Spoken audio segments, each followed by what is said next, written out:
El vino de Babilonia. Ahora, la Biblia habla mucho acerca de Babilonia. Y hemos estado tratando sobre este asunto en las últimas conferencias. Y anoche estudiamos Apocalipsis capítulo 13. Y vimos a los varios componentes de la primera bestia, la que sale del mar. Y vimos que habla con la boca de un león. Tiene la boca de un león. ¿Y el león era el símbolo de qué? De Babilonia. Ahora, la Biblia también nos advierte que el pueblo de Dios está en Babilonia. Y que llega el momento cuando Dios dice, salid de ella, pueblo mío. ¿No es correcto? Ahora, ¿qué de bueno sería si Dios te dijera, salid de Babilonia, y usted no tiene idea de qué Babilonia es? ¿No sería eso un problema? Porque ¿de dónde tendría que usted salir? Usted no sabría de dónde salir. Entonces la Biblia tiene que definir a Babilonia para que nosotros sepamos de dónde tenemos que salir. Y ya vimos algunas indicaciones y ya hemos identificado a algunos de los componentes de Babilonia. Y uno de los componentes principales es el falso Hijo de Dios que está en el lugar del Hijo de Dios, porque Babilonia va portal al conocimiento, la sabiduría de Dios, a Dios, y la palabra Babilonia significa también confusión como palabra entera. Entonces esta palabra nos dice que hay otra manera de salvación aparte de Jesucristo. Y la bestia a la cual nos referimos como al poder del cuerno pequeño forma un componente muy importante de este sistema. Este es el falso Cristo, el que está en el lugar de Cristo, el anticristo. Entonces, si este es el poder que será seguido por el mundo entero, y anoche también vimos cuántos en el mundo caminaban detrás de la bestia, o eran maravillados por la bestia, era todo el mundo. Entonces, ¿cuán prominente es este poder? ¿Y qué representa? ¿Por qué Dios lo condena en los términos lo más fuertes? Les diré por qué. Porque es un sistema falso. Y un sistema falso trata de venderse a sí mismo como el sistema verdadero, cuando en realidad es falso. La Biblia dice, y no participéis en las obras infructuosas de las tinieblas, sino más bien reprendedlas. Efesios 5:11. Así que echémosle un vistazo al por qué este sistema es llamado Babilonia y cuál es el rol prominente que juega el poder de la bestia, el cual hemos lamentablemente identificado como el poder del papado. ¿Y qué rol juega en esta Trinidad babilónica?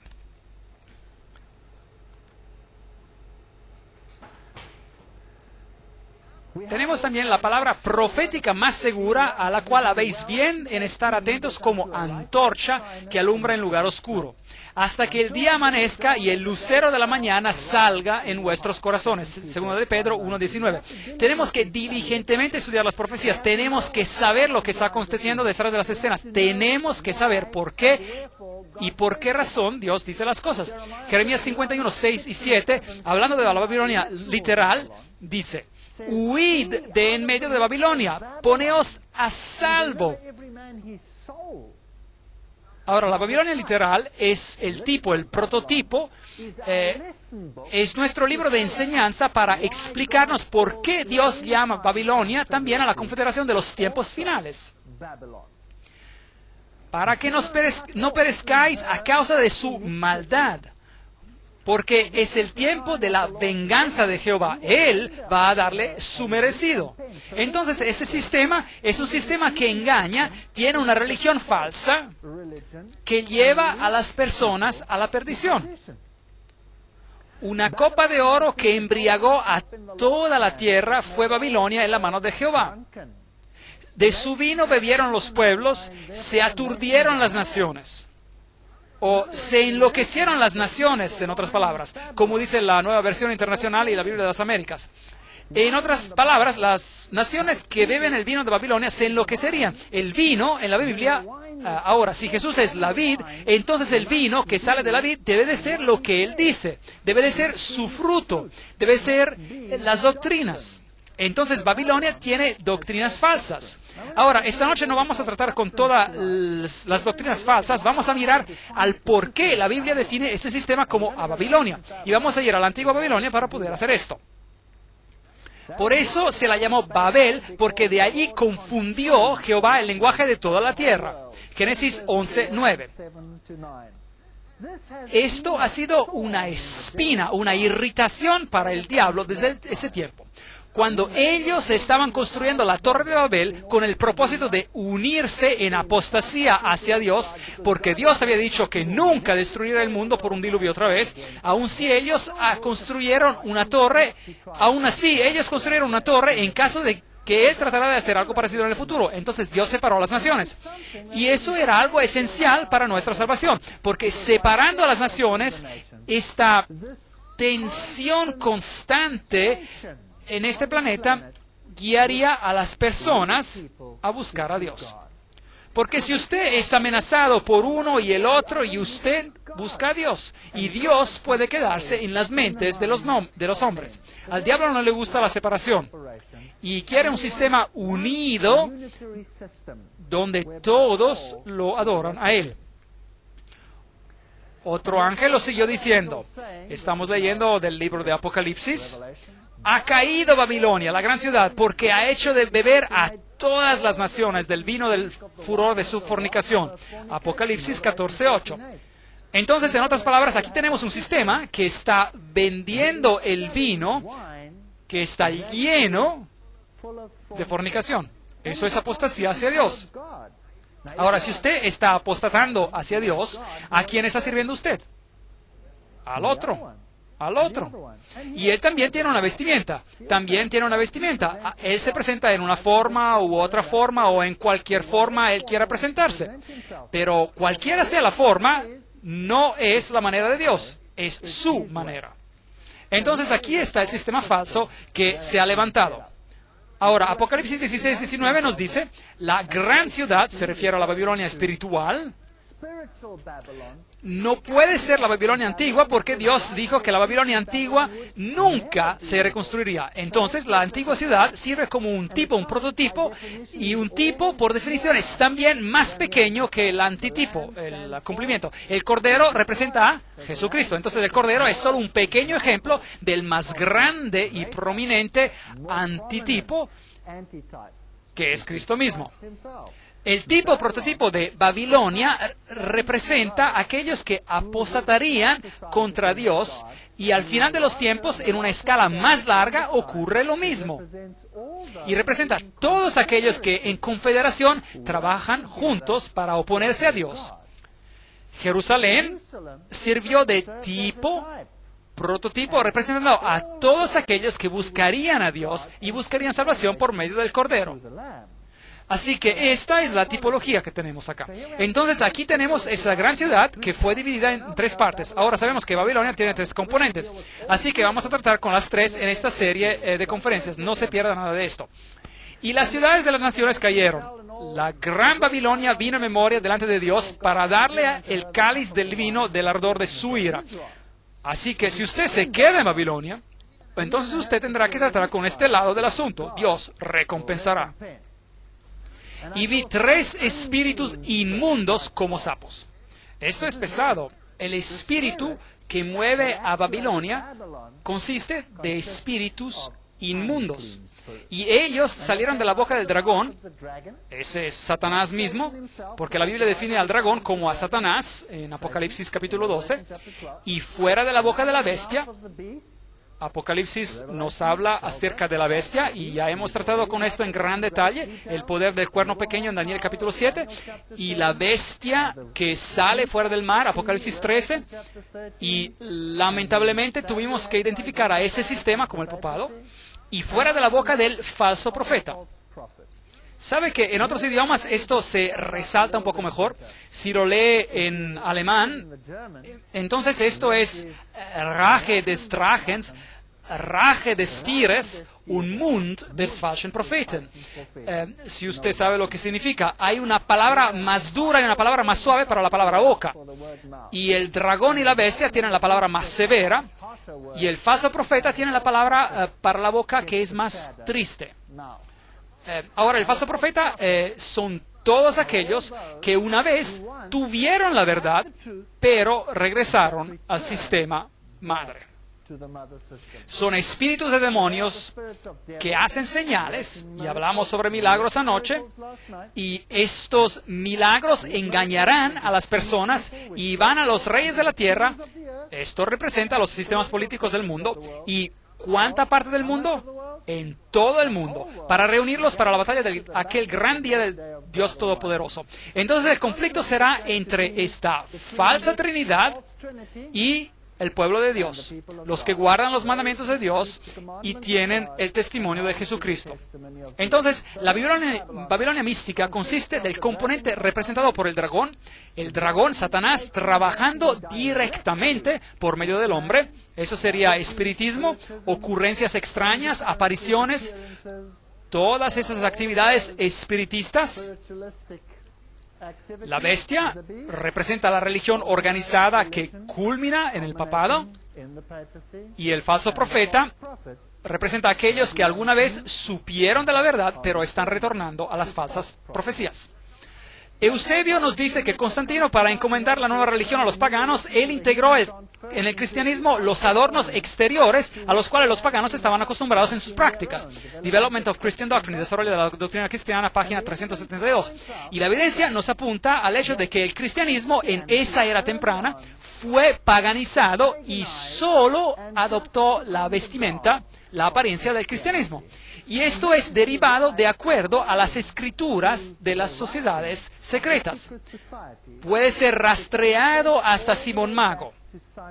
Simón Mago siguió a Pedro y Pablo hacia Roma. Y él era un mago.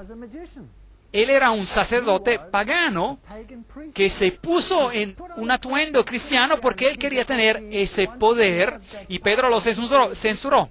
Y este Simón Mago, y de hecho el nombre de Simón significa también Pedro, él lo siguió a Roma, y esta mezcla de ocultismo entre el paganismo y el cristianismo encuentra su sede en él. Él era el Petra, P-T-R, el Petra, y los Petros no tienen nada que ver con Simón Pedro, el apóstolo, pero tienen que ver con Simón Mago.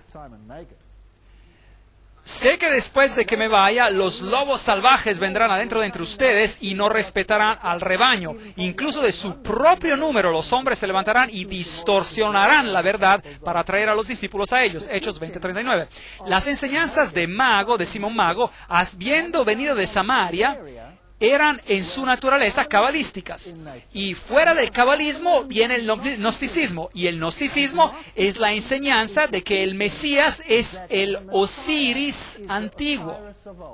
Así que las antiguas mitologías egipcias, que originan del libro de los muertos, que origina de Tutmosis el tercero, que era el mismo faraón que se enfrentó a Moisés, quien era el sumo sacerdote del ocultismo y paganismo, esta religión de Osiris e Isis, la diosa, esto, ¿cómo diríamos esto? Esta inyección de antropoformismo humano en esta religión y la adoración androgénita, porque las deidades eran ambos masculino y femenino y eran intercambiables.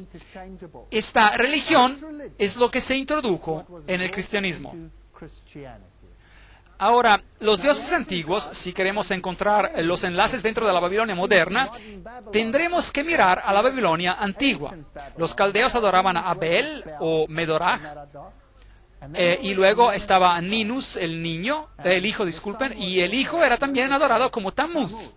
Y las mujeres de Israel eran muy aptas para llorar por Tammuz, porque él era un Mesías artificial, un Mesías falso.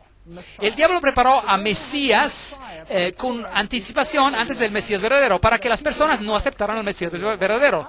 ¿Cómo sabemos que Jesús es el verdadero? ¿Usted se acuerda de la profecía que estudiamos? ¿Recuerdan de las profecías sobre el Mesías? La profecía de las 70 semanas, donde la maldición rabínica dice que usted será maldecido, su mano, su dedo, su muñeca, su brazo, y usted será maldecido si cuenta las 70 semanas.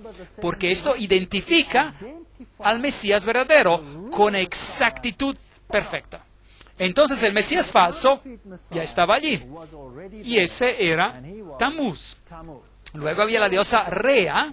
Ella era también adorada como Ishtar, de donde tenemos la palabra la Pascua en inglés, hoy en día Astarte, Beltis, y ella era la reina del cielo. Ella era la reina del cielo, y ella era conocida como la aplacadora de la cólera. Ahora, en catolicismo tenemos exactamente la misma cosa. Nos viene declarado, nadie viene al Padre sino por medio de Jesús, pero nadie viene a Jesús excepto por medio de María. Y María es la mediatrix, la mediadora, ella es la aplacadora de su cólera. Entonces tenemos un sistema similar de lo que teníamos aquí en los tiempos de Babilonia. Ahora, si usted toma esas religiones y las mira a nivel mundial, en Egipto, estas deidades eran adoradas como Isis, la diosa, y como su hijo Osiris. Y Osiris era el que murió, se convirtió parte del sol, fue resucitado y volvió a esa tierra como Horus. Horus, el niño divino, y la madre divina, Isis. Así que tenemos la adoración a la madre y al hijo. En India eran adorados como Isi e Ishvara.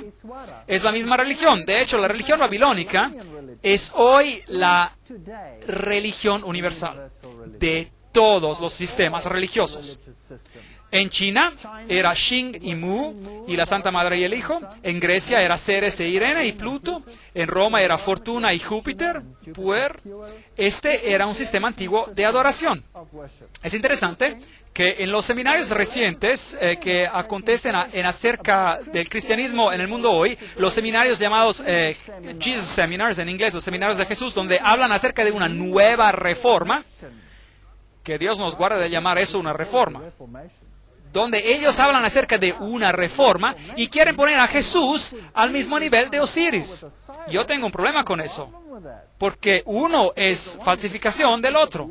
Y las doctrinas religiosas asociadas con el libro de la muerte, que consideran a Osiris, son totalmente lo opuesto de lo que la Biblia dice. Bueno, Ezequiel 8:16, me llevó al atrio de la casa de Jehová y vi que junto a la entrada del templo de Jehová, entre la entrada y el altar, había unos 25 hombres con sus espaldas vueltas al templo y con sus rostros hacia el oriente y adoraban al sol, postrándose hacia el oriente. Entonces el antiguo Israel, aunque ellos conocían a Dios y conocían el poder de Dios, ya se habían desviado hacia este paganismo. Les diré por qué. Porque era una religión muy sofisticada. No subestimen el paganismo.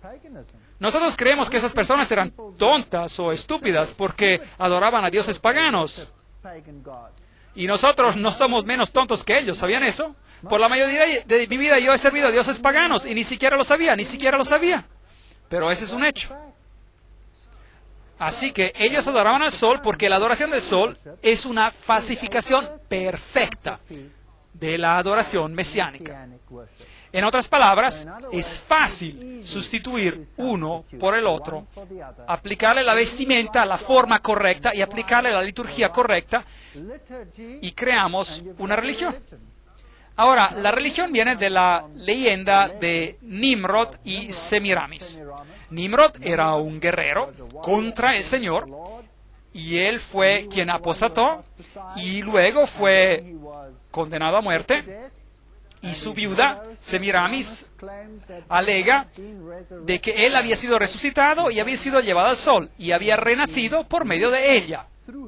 Y como los peces nadan por las aguas del río Eufrates, entonces el símbolo del pez se convirtió en el símbolo del dios que protegía a Nimrod en esta transición.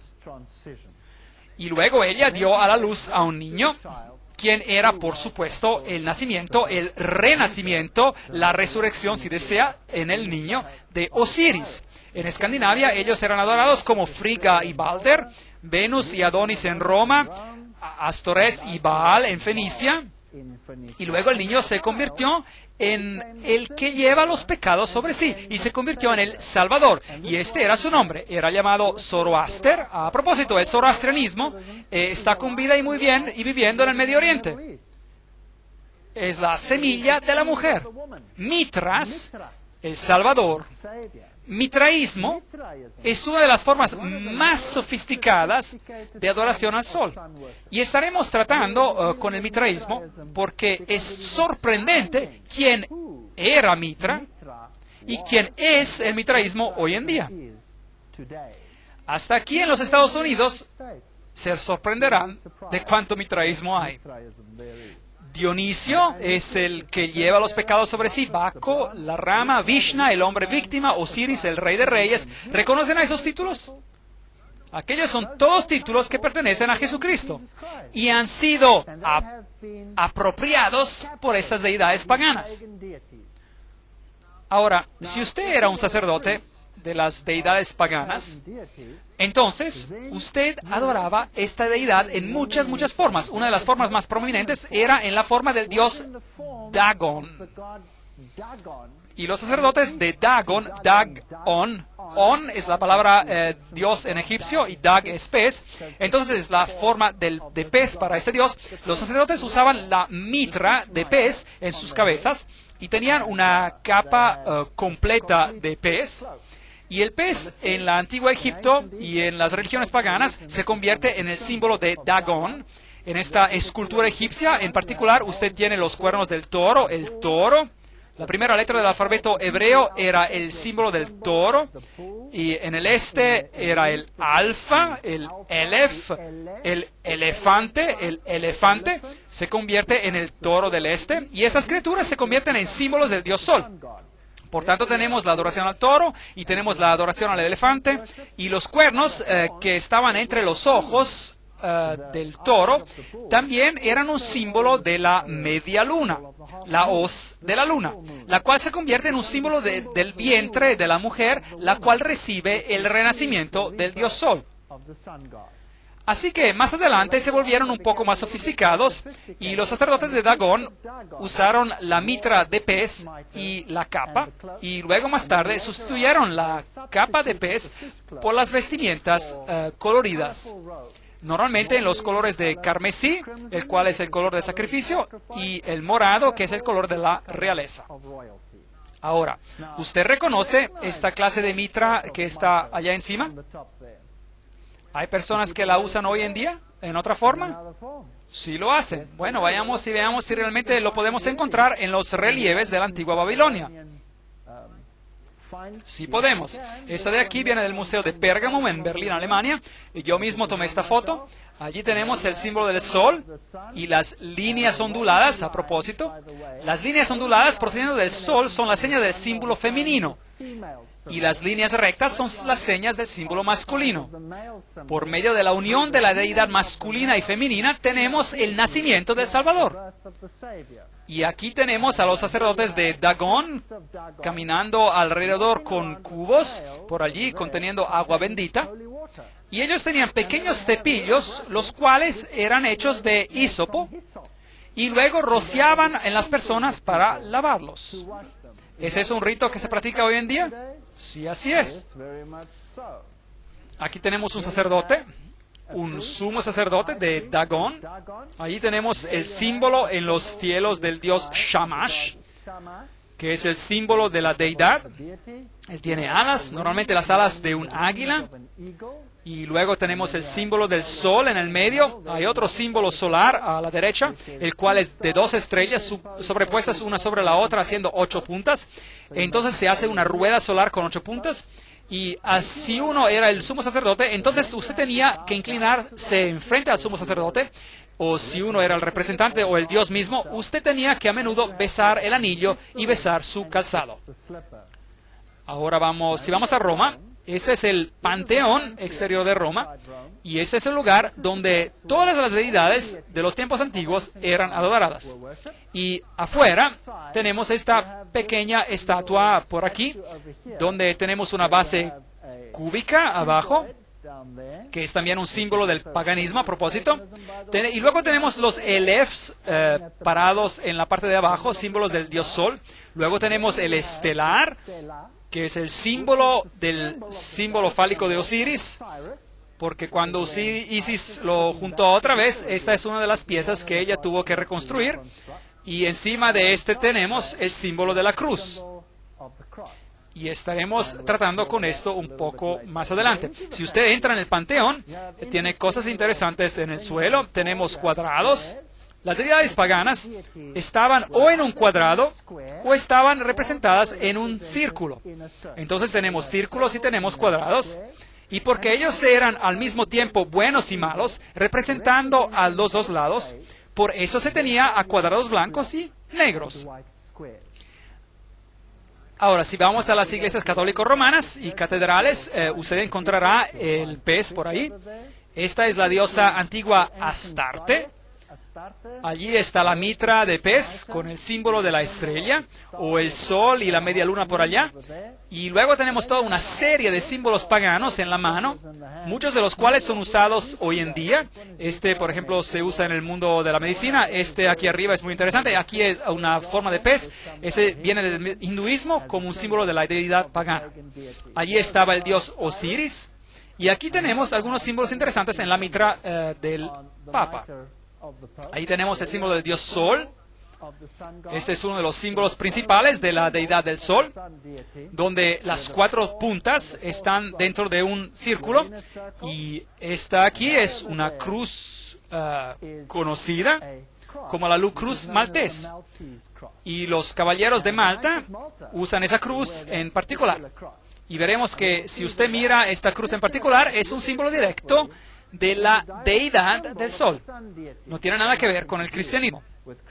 Pero vayamos allí. Aquí está uno de los reyes de los tiempos antiguos. Y este es un rey asirio, Sardón se llama, y que tiene alrededor de su cuello. ¿Lo pueden ver? Este está en el Museo Británico en Londres. Allí tenemos la cruz maltesa, que es la misma cruz que el Papa tiene a su lado. Y está apuntando aquí con su dedo así, que también es un símbolo del 1, significando la deidad, el número 1, y el número 1 representa el dios Sol. Ahí tenemos el símbolo que acabamos de ver en la mitra del Papa, el símbolo del dios Sol. Aquí hay otro símbolo, tenemos el compás, la escuadra y el compás, que encontramos en la masonería. Allá tenemos la media luna con la hoz en ella, que se encuentra en muchas religiones.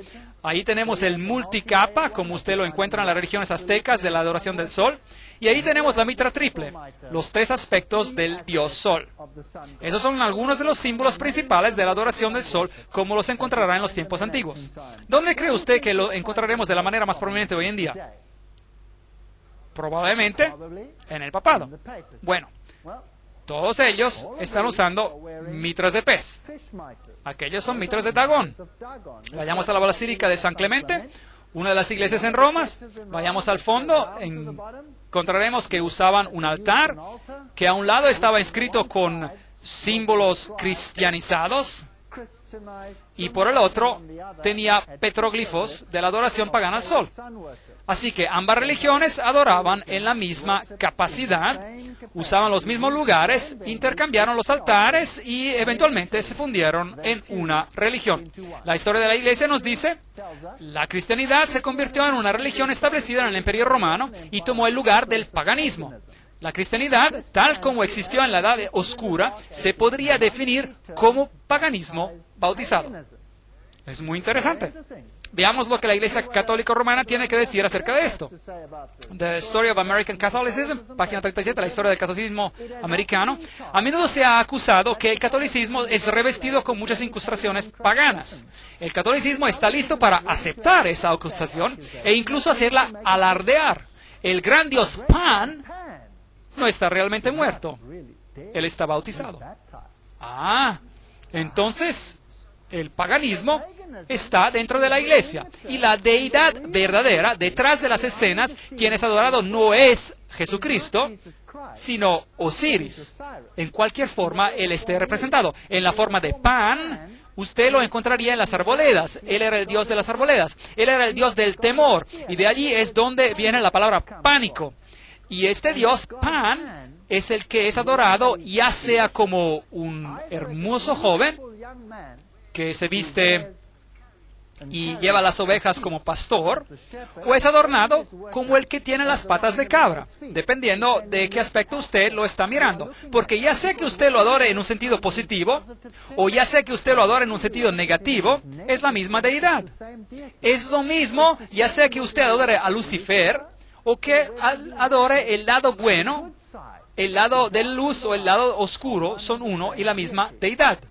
Bueno, déjenme llevarlos a esa catedral católica muy prominente. Estuve buscando por esos símbolos en esta catedral católica en el sur de Alemania, y aquí encontré lo que ellos llaman la estatua de David. ¿Puede verlo ahí? Con las ovejas, llevando a una abeja alrededor de su cuello. Y me preguntaba si era una representación de David o si era una representación del otro. Bueno, no es muy difícil decirlo porque ¿qué tiene en su mano? Él está llevando una flauta Pan. Ahora, ¿alguna vez David tocó la flauta Pan, sí o no? No. David no llevaba la flauta Pan, él tenía un arpa. El arpa de mano. Así que ese instrumento me dice que este es Pan y no el otro. Luego me interesé, después de haber visto a Pan, por aquí a lo mejor encontraría a Pan en su forma negativa, en la misma construcción, en el mismo edificio. Y fue así, allí está Pan, con las patas de cabra y todos estos símbolos del paganismo, incluyendo a Janus o Jano, el dios de dos cabezas. Así que esto es el paganismo en su forma más elevada. Si vamos a la Basílica de San Juan de Letrán, que es la iglesia donde el papado habla ex cátedra, es decir, en su forma más autoritaria, o si vamos a la Basílica de San Pedro, todo el sistema aquí, toda la construcción en su sistema es un sistema de la adoración pagana al sol. El lugar es el lugar antiguo, a propósito. La mayoría de las catedrales en el mundo están construidas en los mismos lugares paganos antiguos donde las deidades antiguas eran adoradas. La construcción de esos edificios está también en acuerdo con los rituales paganos antiguos. Así que aquí tenemos el triángulo, por ejemplo, tenemos la famosa cúpula del sol y tenemos esa estructura con pilares que es normalmente conocida como el asiento de la diosa. Y si usted entra en este lugar, en el piso, encontrará el título oficial del papado, que es Pontifex Maximus. Ahora, ese título viene de Babilonia y ha sido cambiado a través del tiempo. Cuando Medio Persia tomó el poder, los medos persas tomaron la religión, este mismo sistema religioso.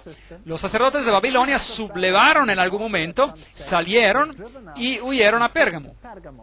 Y allí el rey, el pontífice, el Pontifex Maximus, gobernó hasta los tiempos de los romanos. cuando Él dio su título, sus vestimentas y todos los poderes de ser una deidad y al mismo tiempo un sumo sacerdote, todo esto lo dio al emperador. Y es por eso que los emperadores romanos obtuvieron el título Pontifex Maximus. Y cuando Roma decayó y la sede de los Césares estaba vacante, el obispo de Roma reclamó este título Pontifex Maximus, lo cual significa el constructor de puente. Él es el puente entre el cielo y la tierra, así que él toma el lugar de Jesucristo, porque Jesucristo es el puente entre el cielo y la tierra. Así que, y si queremos ver, si encontramos símbolos interesantes, este está en el piso del Vaticano. ¿Qué tenemos por aquí? Ahí tenemos la corona triple. ¿Dónde la hemos visto? Este es un símbolo de la religión antigua que vimos allí asociados con el sistema babilónico y los reyes asirios. Ahí tenemos otro símbolo interesante que es el león con las alas de águila. ¿Cómo define eso la Biblia? Lo define como Babilonia. Luego tenemos la flor de lis, que es el símbolo de la unión de las deidades masculinas y femeninas, y luego tenemos la cola partida, que es el símbolo de Dagón. Los tenemos todos aquí. Hasta tenemos el asiento pagano, que ellos declaran ser el asiento de Pedro. Ahora, para poder calificar para la salvación, usted tiene que entrar por la puerta. Noten cómo todo eso está basado en la verdad, porque el diablo está falsificando a la verdad. Cristo dice, yo soy la puerta. Nadie viene al Padre sino por medio de mí.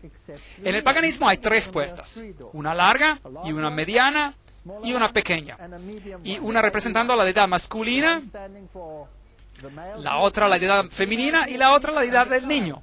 De modo que tenemos padre, madre e hijo. Bueno, aquí tenemos en la antigua cultura boliviana una típica puerta al sol. Ahí está el símbolo del dios sol por encima. Y aquí tenemos las tres piedras santas o rocas en la costa de Futamigaura. Eso es en Japón. Y uno sería el padre, la madre y el hijo. Y encima de este también tenemos el portal de la pareja divina, la puerta del sol guiando adentro. También en Futimigaura tenemos las ranas de bronce, que fueron también una forma de la deidad, porque esto es una forma de panteísmo, Dios está en todo. Y también tenemos las ranas, que, por supuesto, en Egipto. Así que esas religiones no están muertas, todavía existen y están bien vivas. Aquí tenemos la puerta al sol con las alas en Sendang, en la mezquita de Duar, en el sistema hindú. Entonces el hinduismo, las religiones antiguas, las religiones del este, todas tienen las puertas del sol de Babilonia. Ahora, ¿quién sospecharían ustedes si él se convertiría en el sumo sacerdote de Babilonia en nuestros tiempos, que sería asociado con las puertas del sol hoy en día? ¿No sospecharía que el papado, si la Biblia está en lo correcto, tendría la misma cosa? Bueno, allí lo tiene. El jubileo. Juan Pablo II bendice la Santa Puerta en el día del Año Nuevo. ¿Dónde en la Biblia se lee acerca de una Santa Puerta? ¿Ha leído eso en alguna parte? Que Jesús dice, yo soy la puerta, yo soy el camino, vengan por medio de mí. Pero aquí se usa este símbolo en un sentido completamente diferente. A propósito, cualquier incrustación pagana que usted pueda imaginar se está justo aquí en esta vestimenta que él está usando. Bueno, el papado también alega que él tiene las llaves, y las llama las llaves de Pedro. Son las llaves del Petra, en realidad, porque están en Babilonia con el dios León. Las llaves al cielo y al infierno. ¿Se acuerdan que él dijo que la sentencia del sacerdote tiene precedencia y que Dios tiene que suscribirse a ella? Entonces, es el sistema que determina si usted va al cielo o si usted está perdido. Y ya no es Dios. Ahora, tenemos a otro símbolo del dios león por aquí, en los tiempos antiguos. Entonces, las llaves son un símbolo del león. Ese león lleva un bastón muy interesante. Todas estas deidades antiguas y los sumos sacerdotes de estas deidades llevaban bastones con un copo de pino encima, porque el copo de pino es el símbolo de la fertilidad. Ahora, si entramos a los rituales de cómo ellos trataban al sumo sacerdote, quien era una reencarnación, así como el faraón del dios Osiris, y por tanto un representante de Osiris en la forma de Horus, si desea, en esta tierra. En las culturas antiguas, a ellos se los llevaba normalmente en un taburete como este, y asociados con esto tenía ventiladores que consistían de plumas. Podrían ser plumas de pavo real, y el ojo en la pluma del pavo real es el ojo sabio de la deidad que ellos adoraban. Y podría ser plumas de avestruz, porque la pluma es asociada con el ave, que en el análisis final nos conduce de regreso al dios Fénix. Pero regresaremos a eso más adelante. Ahora, ahí está el papado, y ahí tenemos el Papa Pío, todavía siendo llevado de la misma manera, exactamente como en los tiempos paganos, con exactamente los mismos ritos, con las llaves gemelas que vienen de Babilonia. Las señales de mano que se usan aquí son muy interesantes porque todos ellos son sistemas paganos de la adoración del sol. Si usted toma las danzas de los hindús, las señales de manos que ellos usan, cada una de ellas es meticulosamente practicada porque tiene un significado en términos de la adoración del sol. Ahora, ahí está la corona triple que usted encontraría ser derivada del paganismo, con la que el Papa se pone en el trono, o el Papa es coronado. Aquí la corona está siendo llevada, allí, atrás están las colas gemelas, los cardinales aquí acostados abajo mientras esto acontece. Aquí usted puede ver la ordenación de los nuevos obispos y cardinales. Mírenlos acostados exactamente como lo era en los tiempos paganos. Aquí tenemos la tiara triple, el dios pagano, 1800 antes de Cristo. Note la corona triple, 1, 2, 3. Y ahí usted tiene la tiara con cuernos del dios de alas de los asirios. Aquí tenemos la corona triple en Krishna, que es hinduismo. Así que la corona triple es un símbolo de la antigua religión de Babilonia. Y allí usted tiene el toro con alas, el querubín, también con una corona triple que proviene de los tiempos asirios, tiempos babilonios. Entonces, el que usa la corona triple ahora es el sumo sacerdote de las deidades antiguas. Aquí está la tiara del Papa Sixto. Hay 6 serpientes debajo de la pirámide oculta en esta. Ahora, miremos a la adoración de la Madre y del Hijo. María y el niño Jesús. Este símbolo es exactamente el mismo que tenemos en el paganismo. Y es interesante que tengamos vírgenes negras y tenemos vírgenes blancas. Tenemos a Jesús negro y a un Jesús blanco. Ahora, en el paganismo esto era exactamente lo mismo. Osiris era adorado como negro o era adorado como blanco, dependiendo de qué aspecto de la deidad usted favorecía. En el juego del ajedrez, ¿qué tenemos ahí? Tenemos cuadrados blancos y negros. Y el juego de ajedrez es diseñado, este es un antiguo juego oculto, diseñado por los francmasones para mostrar que el peón, aún el peón, puede derrocar al rey y maniobrarlo. De hecho, usted puede intercambiar el rey por la forma femenina de la deidad y convertirse en la reina, si desea. Así que el blanco y el negro eran símbolos que ya eran representados en la adoración de Osiris y en la adoración de Isis. Y la tenemos en el catolicismo también.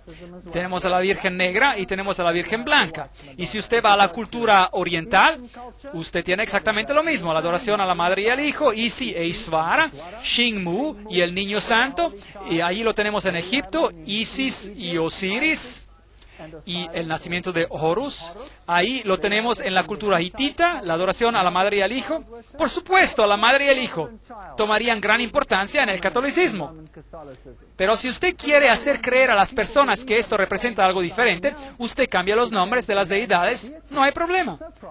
Han sido cambiados a lo largo de la historia. Los griegos no tuvieron los mismos nombres que los medopersas. Ellos no tuvieron los mismos nombres que los egipcios. Ellos no tuvieron los mismos nombres que los babilonios, pero era una y la misma deidad, porque los atributos, el carácter, era idéntico. Así que todas estas deidades, aquí las tenemos en la antigua religión azteca, que es Tlacoatl y el niño, y a veces las tenemos como masculino y femenino, negro y blanco, intercambiable, todas las fases, los sistemas androgénitos, que la deidad es ambas masculina y femenina. La Virgen Negra en la Iglesia Católica y Mesías Negro, muy común, y las vírgenes blancas y los niños blancos. Aquí lo tenemos en el hinduismo. Esto viene del Museo Británico. Allí tenemos a la Madre y ahí tenemos al Santo Hijo, el que será Salvador. Eso es paganismo. Esto no tiene nada que ver con el cristianismo, porque Jesús dice, hay un mediador entre el hombre y Dios. ¿Y quién es ese? El hombre Jesucristo. No tenemos a otro mediador. No hay ninguna María para tomar un lugar o ningún otro santo o ninguno que pueda actuar como mediador. Eso es paganismo. Pero esto no es cristianismo. Esta es Isis en su forma espiritual. Esto es como ella aparece en los ritos de la nueva era y manifestaciones. Estaremos tratando con esto en otra conferencia. Y aquí tenemos a los símbolos, los antiguos símbolos paganos de Hermes e Isis, justo aquí con la estrella de 6 puntas en medio del círculo, o las estrellas de 5 puntas, son también usadas en otros lugares. Ese símbolo, ¿dónde creen que lo encontré? Este símbolo de los dioses antiguos. Lo encontré en la catedral jesuita en el sur de Europa, en el sur de Alemania. ¿Qué está haciendo eso ahí?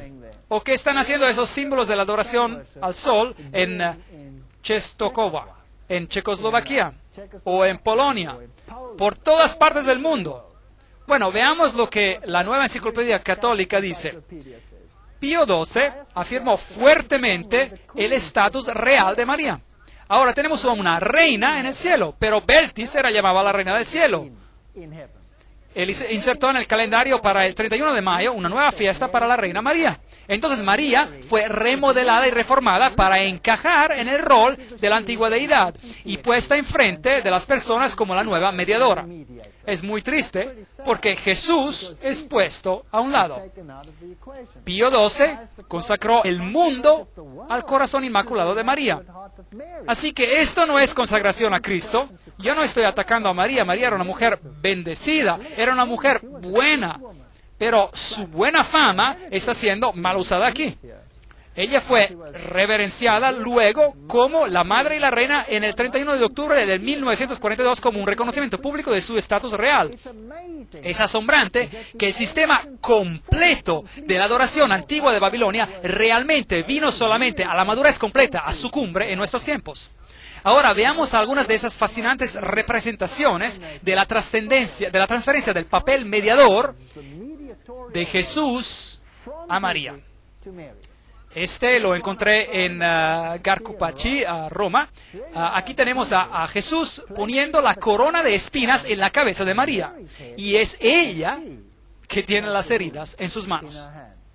Entonces María es la que se convierte en la mediadora, la que sufrió y murió. Y se dice que por medio de María nosotros somos salvos, porque María es quien por medio de su obediencia nos redimió, mientras que Eva falló. Ahora, recuerden que yo mismo era católico. Yo era un católico acérrimo por muchos años. Así que me quedé totalmente atónito, así como algunos de ustedes probablemente lo están ahora. Ahora, esta diosa antigua, ella era parte de un rito de la fertilidad, y las personas rezarían a ella por fertilidad y crianza. Entonces, ¿cumple María con el mismo rol? Absolutamente. Vayamos a la Gruta de la Leche, la Grotte du Lait, en Belén, muy cerca de la iglesia de la Natividad. Y déjenme llevarles a la Gruta de la Leche.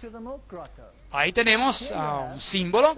Está en la iglesia. Sé que se ve un poco raro y discúlpeme, pero esta es la foto que ellos usan como un icono. María con su pecho descubierto, símbolo de la fertilidad, donde ella alimenta a este niño. Y las personas vienen a esta gruta en multitudes para orar por problemas de fertilidad. Ahora, si usted mira en el techo de la cueva, encontrará estas manchas blancas. Y se llama la Gruta de la Leche porque se declara que estas manchas blancas que usted encuentra aquí son la leche de María. porque cuando ella alimentó al niño Jesús, su leche chorreó contra las paredes de la cueva e hizo esas manchas blancas. Eso es lo que se dice ahí. Y esto ha sido autentificado por el papado y hay un testimonio del Vaticano que esa situación representa un milagro auténtico. Ahora le pregunté al guía allí, quien también era el cantor de la iglesia de la Natividad. Esa es la gran iglesia, donde están todos los problemas de Israel ahora. Y el cantor mismo le pregunté, disculpe, soy un poco curioso. Estas manchas blancas que vemos en las paredes, las he visto en todas las otras cuevas también. También en las otras cuevas, ¿son de la leche de María? No. En las otras cuevas son naturales, pero estas vienen de la leche de María, ¿ve? Quizás suena un poco ridículo, pero les estoy mostrando que el mismo culto de la fertilidad que rodea esta antigua deidad se atribuye también a María. Y cuando uno piensa en esto, es bastante mórbido. Ahora, si ella es la reina en el cielo, eso significa que ella es la diosa del cielo. María, la reina del cielo. Aquí tenemos un cuadro católico donde los ángeles están coronando a María como reina. Aquí tenemos en una entrada en otra catedral en Europa, tenemos a María siendo coronada por el Padre y por el Hijo como reina del cielo, mientras que los adoradores abajo no están adorando ni al Padre ni al Hijo, pero su homenaje es hacia María. Aquí hay otro cuadro con Jesús mirando, dando su sanción, mientras los arcángeles están coronando a María. Aquí tenemos otra coronación, donde el Padre y el Hijo están coronando a María directamente. Así que ahora no es un ángel, sino es el Padre y el Hijo. Son ellos directamente. Y aquí tenemos el Papa orando enfrente de una estatua de María. Y aquí lo tenemos a él coronando a María. Así que tenemos todo el ritual, tenemos todo el sistema de paganismo construido adentro de este sistema para hacer María la diosa Peltis, la reina del cielo, la aplacadora de la cólera, la que está en el lugar del verdadero mediador. Así que si usted tiene este cuadro, por aquí tenemos al Espíritu Santo arriba y tenemos a María en el centro, y si usted mira los ojos de los discípulos, ¿hacia dónde se dirigen? ¿Hacia arriba o a María? Hacia María. Entonces, ella se ha convertido en la mediadora. ¿Encontramos a este símbolo en los tiempos antiguos? Absolutamente que sí. Esta deidad femenina era también adorada como la paloma. Y ahí tenemos la doble paloma, que también era un símbolo con dos cabezas, que puede más adelante ser interpretada como la fénix de dos cabezas o un águila de dos cabezas, un símbolo interesante de la masonería, de hecho. Y aquí tenemos el símbolo de Juno, la paloma. Aquí tenemos el símbolo de Juno, que es un símbolo usado por las Naciones Unidas para la Paz.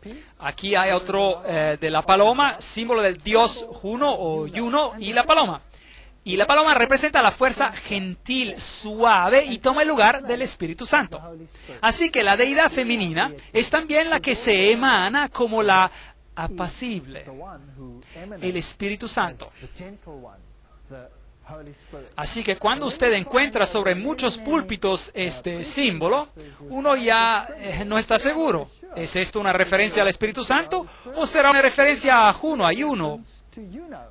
Y cuando lo encuentra en el resplandor solar, ¿es de eso que el cristianismo se trata? Ezequiel 8, 13, 14. Me dijo después, vuelve, verás que estos hacen aún mayores abominaciones. Me llevó a la entrada de la puerta de la casa de Jehová, que está al norte, y vi a unas mujeres que estaban allí sentadas llorando a Tamuz. Entonces el antiguo Israel fue engañado en la adoración hacia a la madre y el hijo. Y el Israel moderno está siendo engañado, hablando acerca del Israel espiritual, a hacer lo mismo. Una cosa interesante acerca de estos dioses antiguos es que ellos siempre fueron asociados con los lugares oscuros. Eran asociados con las arboledas. La diosa Diana era la diosa de la casa. Y muy a menudo un ciervo o algo así era asociado con ella también. Y ella también en todas las culturas paganas emanaba fuera de una cueva. Ella salió de la cueva. Así que en estas representaciones que tenemos por aquí, tenemos estas estatuas dentro de las cuevas. Ahora, estas están en las catedrales. Esta está en la catedral principal de los jesuitas en Checoslovaquia, y ahí tenemos estas deidades o estatuas de ellas dentro de las cuevas. Y tenemos arriba las letras IHS, que hoy en día nos dicen que significa en su servicio. Pero, por supuesto, esto no significa en su servicio para nada. La Iglesia Católica dice que se refiere a Jesus Hominum Salvator, que significa Jesús el Salvador de los hombres, pero si usted pertenece a un círculo oculto, usted reconocerá que esto es como Isis, Horus y Seb, la Trinidad egipcia. Isis, Horus y Seb. Seb era el oscuro. Él es el otro lado de Osiris. Osiris y Seb son realmente intercambiables, y uno es la luz y el otro es la oscuridad. Uno es bueno y el otro es malo. Si desea, usted podría adorar a ambos hoy en día. En los círculos ocultos lo hacen. Ellos los adoran como a Lucifer, el propagador de la luz, o a como Satanás. Y el satanismo y el luciferanismo adoran a la misma deidad. Y es por eso que los luciferanos y los satanistas o satánicos son a menudo buenos amigos. Unos practican la luz y los otros practican la oscuridad. Los satanistas tienen que hacer buenas obras para apaciguar a su Dios y tienen que sacrificar a su Dios. Luciferanos tienen que hacer la misma cosa.